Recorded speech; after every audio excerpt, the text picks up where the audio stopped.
গধলা চব্জি বনা চটপটি জলকীয়া এই কচুখিনি বিলাকে বনা এই পিঁয়াজ ভাজি আছে এতিয়া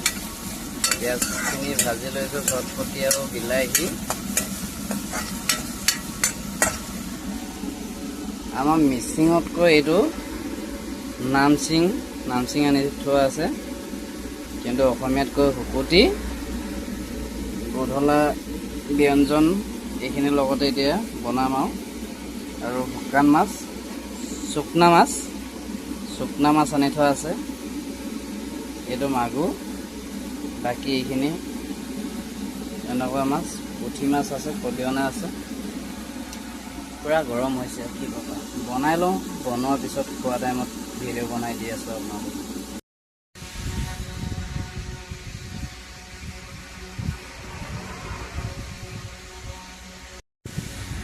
কালিত ভাত বাঢ়ি ল'লোঁ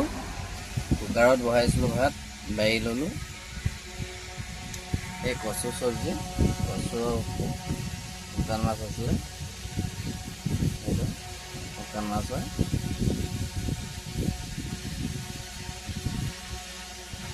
অকল হৈ যায় চব্জি বহুতেই হৈ যায় বহুতখিনি হৈ যায় কি কৰিবা মই যে কৈছিলোঁ সেইখিনি হেৰি মিচিঙতকৈ নামচিং অসমীয়াতকৈ শুকুতি শীতল মাছৰ নিচিনা কিন্তু আমাৰ হেৰি কচু দি কিনি শুকান মাছ খুন্দি কিনি ধৰি লওক চুঙাত থৈ আমাৰতো বটলত থৈছে তেনেকুৱা ধৰণৰ গাইজ হ'ব দিয়া মই খাই লওঁ ৰাতি